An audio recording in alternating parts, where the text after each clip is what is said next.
Hello, it's Judith here, and I thought I'd talk this week and next week about two things that I don't often talk about.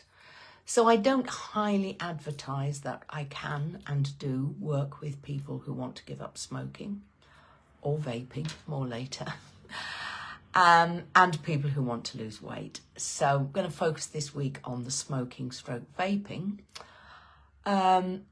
Yes, so I do work with people to help them stop smoking. There is no magic involved. I can't just click a finger and you never want to put a cigarette in your mouth again, but I can help greatly with motivation and managing cravings in the early stages of stopping. So I'm ashamed to say, an ex-smoker, but I am an ex-smoker who will be 21 years smoke-free this year, so I feel a little bit better about it. And I did give up twice before for a number of years and then started again, which is totally silly and irrational. I thought there was a rational reason for starting, and I thought that was because cigarettes helped me deal with stress. And then I read a book by somebody called Alan Carr, not the comedian, but another Alan Carr, who's unfortunately not now with us.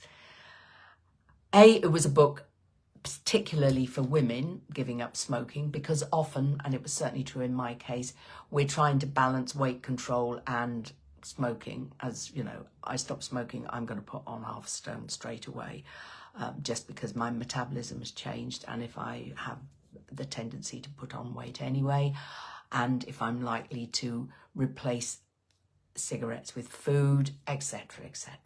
So that was what was one thing useful about the book. The other thing, which I suspect is in his general book as well, is that we think that smoking is reducing stress, but actually the only stress it's alleviating is the stress of the addiction to nicotine.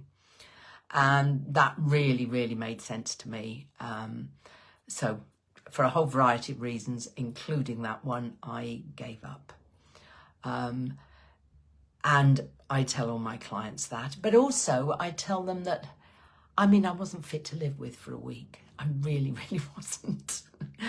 But after that, it just gets easier and easier and easier. And I suppose what prompted me to do this video today is that I've just finished working with a client to do with smoking, to help her stop smoking. And she'd also given up several times quite successfully. And, we both know that it is not as bad as you think it is, but it's still quite hard. Nicotine is still the most addictive drug on the planet. And you can still buy cigarettes and vapes very easily. So that's smoking, which I have talked about before, but not recently, I don't think. Vaping is interesting. What I'm finding with vaping is that people are coming to me for help with vaping because you can do it anytime, anywhere. And so they find themselves continuously vaping, 24/7. It's always just there and they're just picking it up or not even putting it down and using it.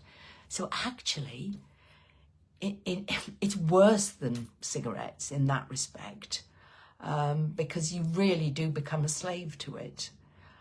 Most of the people that I've seen replaced cigarettes with vape, and so they're still going for the nicotine, and the nicotine is still the most addictive drug on the planet. So, using an addictive drug almost every waking moment is not good for you. The jury is still out about harmful effects. It's not risk-free.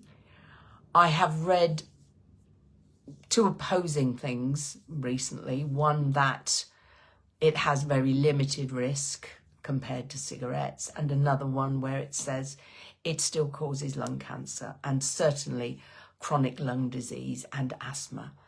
And if you're mixing, as some people do, cigarettes with vaping, then you're having an effect on your cardiovascular system. So jury's still out, mixed messages out there.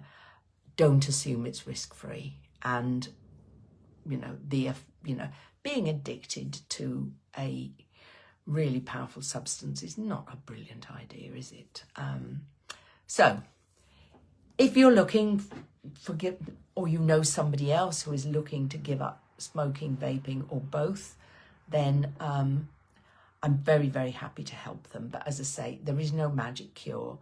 I can help with the motivation to do so, and also with the cravings in the early days.